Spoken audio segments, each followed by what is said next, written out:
Hello students, I am here to teach chemistry for 9th class students. So this is a part 2 video. So in part 1 video we discussed about symbols, valency and radicals. So here we will continue with the radical. So you know what do you mean by radicals? Radicals are an atom or group of atoms having positive or negative charge. Then it will act as a single unit. So we discussed there are two types of radicals, positive radicals and negative radicals. So last class we discussed the example for positive radicals and negative radicals. So one example can you say?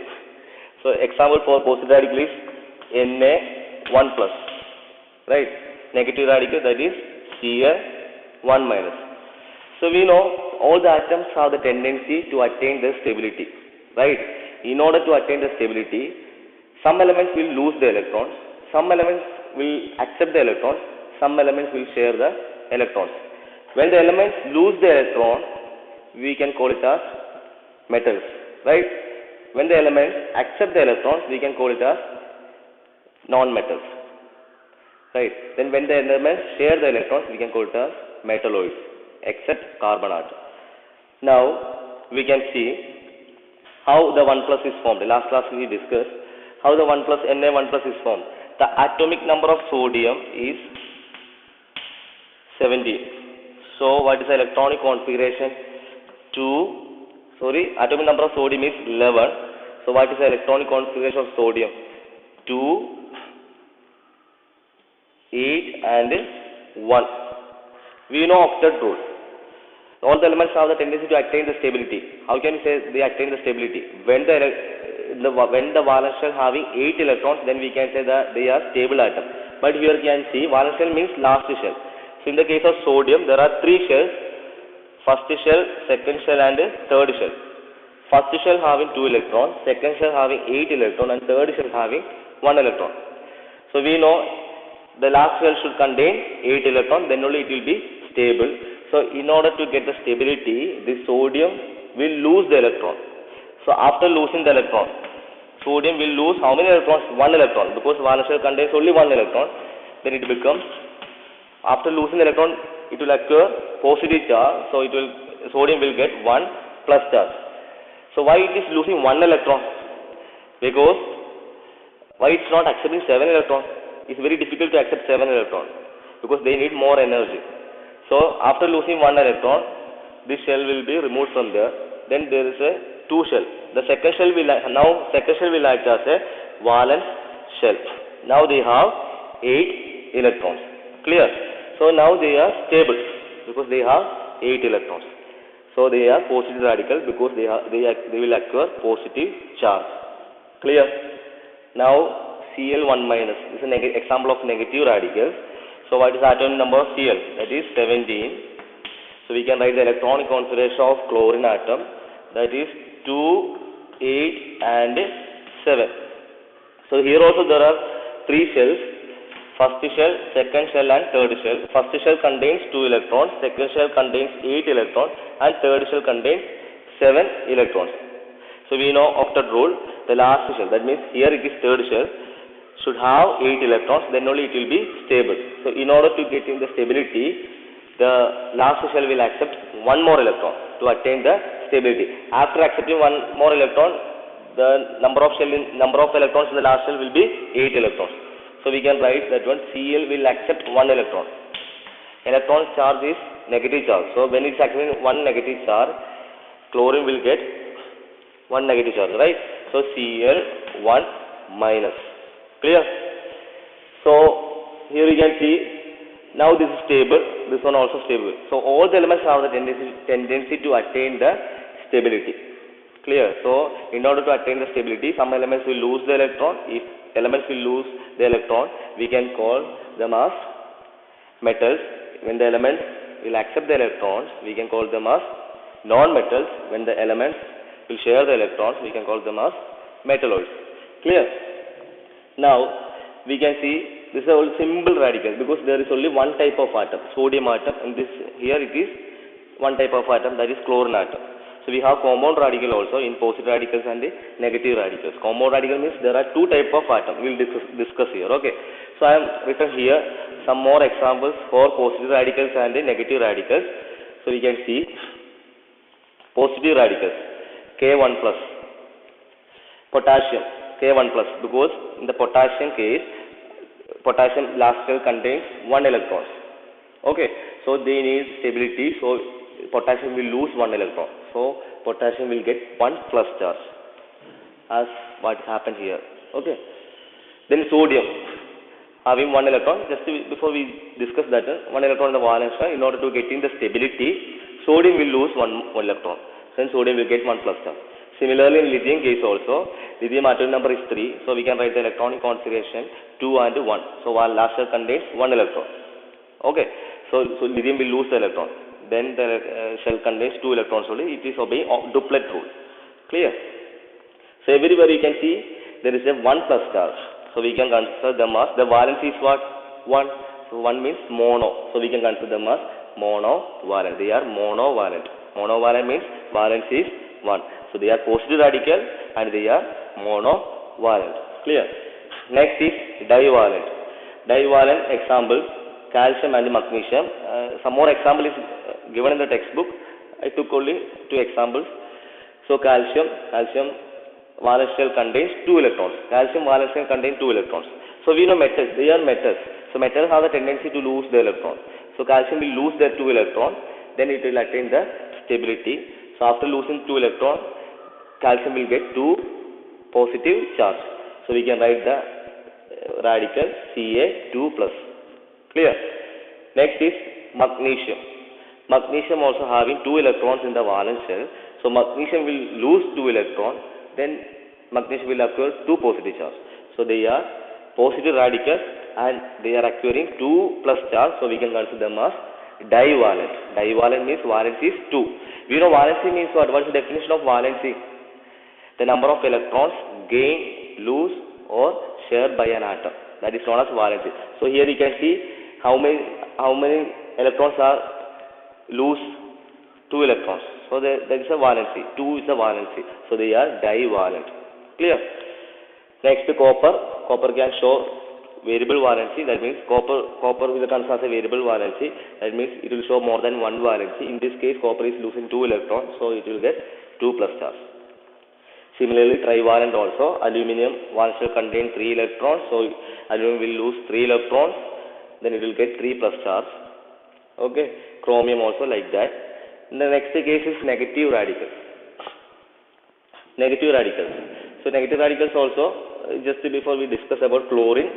Chlorine has 70, atomic number is 17. So valence shell contains 7 electrons. They need 1 more electron to attain the stability. So chlorine will accept 1 electron. Then chlorine will get the 1 minus charge. Here, 1 minus charge.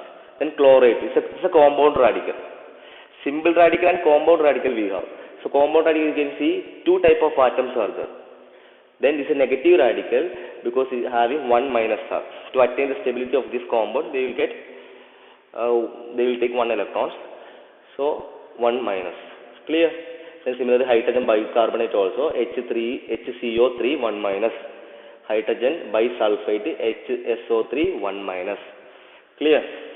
Next is divalent in the case of negative radicals, that is sulfite SO3 2 minus. Then sulfate SO4 2 minus. So it's a divalent because 2 negative charges are there. So they are compound radical also because 2 type of atoms are there. So 2 minus. Then here you can see the name. It's a sulfite and sulfate. Don't confuse about that one. Sulfite, lesser number of oxygen because here 3 number of oxygen and here 4 number of oxygen. So where is the 3 number of oxygen? We can suffix by ITE. Clear? Where is the 4 number of oxygen? We can suffix by ATE. Clear also? Now trivalent nitride N3 minus. There is a 3 negative charge. So we can call them as trivalent. They are negative radical. Similarly phosphate PO4 3 minus is a compound radical. 3 minus is the radical number, that means valence is 3 minus.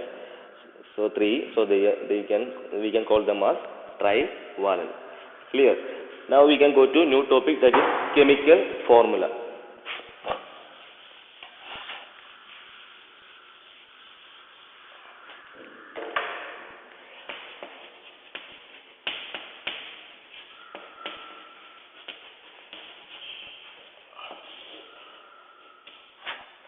chemical formula.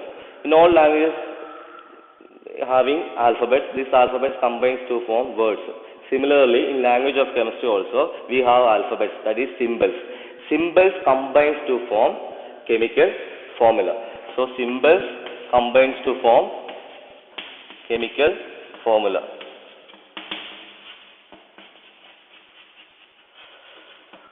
So, all the alphabets combines to form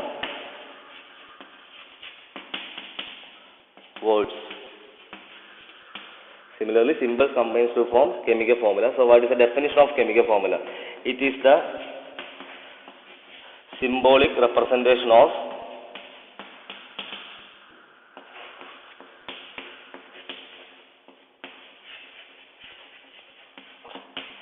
molecules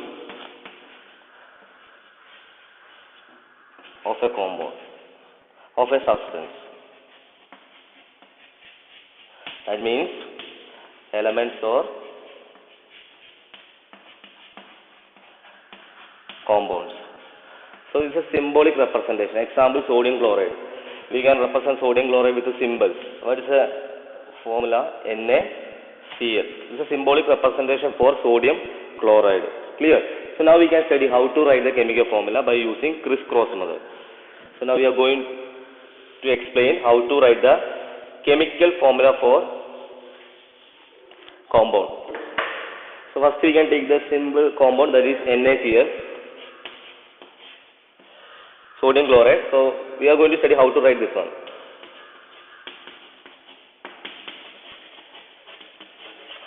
So, there are 3 steps to write chemical formula.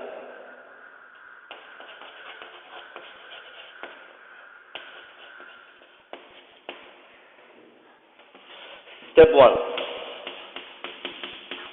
First you have to write the symbol of the element. So, we have sodium and chloride, right? Chlorine, step 1, first you have to write the symbol. So, what is the symbol of sodium? Na. And what is the symbol of chlorine? That is Cl, right? Step 2. You have to write the valency of the elements on the top of that element. So, what is the valency of sodium? So, sodium is a positive radical, they are monovalent, so the valency is 1 plus. So, you can write the valency on the top of that element. Na 1 plus, and chlorine is, valency is what? It's a Cl 1 minus, that is chloride, right? Cl 1 minus. Step 3. In step 3, we can interchange this valency to the opposite as a subscript. Now this as a superscript, we can interchange into the subscript to the opposite element. So, this 1 minus will come to at the bottom of the Na, that is 1. In this case, we can ignore the charges. No need to take the charge also. So, Na 1 and Cl 1. So, it implies NaCl. In the case of 1, no need to write the 1. Nothing means there is 1. Okay. So, this is how the writing the chemical formula for sodium chloride. We can take another example to write the chemical formula. That is calcium sulfite. Calcium sulfite. Calcium sulfite. So, what is symbol of calcium? Step 1, you have to write the symbol. Ca. Calcium symbol is Ca. And sulfite, ITE, that means lesser number of oxygen. SO3, 2 minus. So, we can write the symbol only, that is SO3. Step 2, you can write the charge on the top of that element. So, what is the charge of calcium? It's a positive radical, then they are divalent, right? So, charge will be 2 plus, Ca 2 plus, and SO3. SO3 is a divalent and they are negative radicals, so we can write 2 minus. Okay. Now, we can interchange the radicals we can interchange the valency to the bottom of that opposite elements. So, step 3. So you can interchange the valencies. Here you can ignore the charges. No need to take the charge also. So we can ignore the charges and we can write 2 will come here at the bottom of the calcium as a subscript, and this 2 will come here SO3 2. But this will make confusion because this 2 whether for sulfur or oxygen. So we can remove the confusion by putting bracket. So bracket represent what?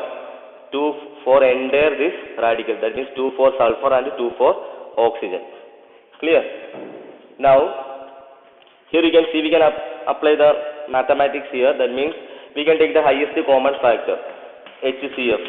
Here the highest common factor is 2. So we can divide with the highest common factor. So 2 by 2. So it will be 1. So we can write the formula, that is CaSO3. Right? 2 by 2 is 1. So nothing means there is a 1. Okay. So this is how writing the chemical formula for calcium sulfide. So we are going to discuss last example.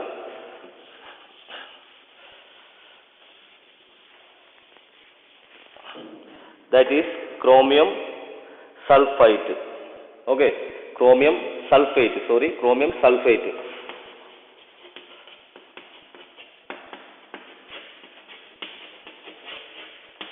Chromium sulfate. So what is the symbol of chromium? Chromium is a positive radical. Symbol is Cr. Step 1 is what?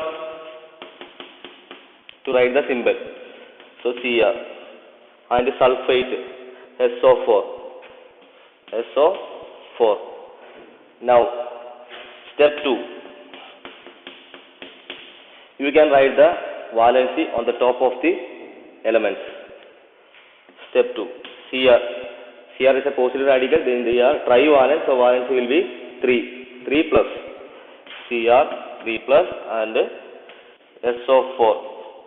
Sulfate is a divalent, so valency is 2 minus. So we can write 2 minus here. Clear?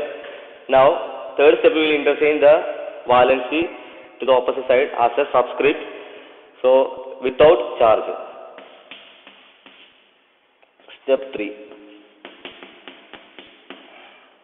You can interchange the valencies. The superscript make as a subscript to the opposite side. So Cr2 and SO4 3. It will make confusion. So you can put the bracket there. Why? Because we can remove the confusion. That means otherwise we will confuse with this element. That means 3 whether for oxygen or sulfur. Okay. So now this is the chemical formula of chromium sulfate. So there is no highest common factor, so no need to divide there. Okay. Then one more thing, keep in your mind. Here you can see chromium I have written left side and sulfate I have written right side. So this is a rule. Always you have to write the positive radical in left side and negative radical you have to write in the right side. I hope all of you understood. So thank you.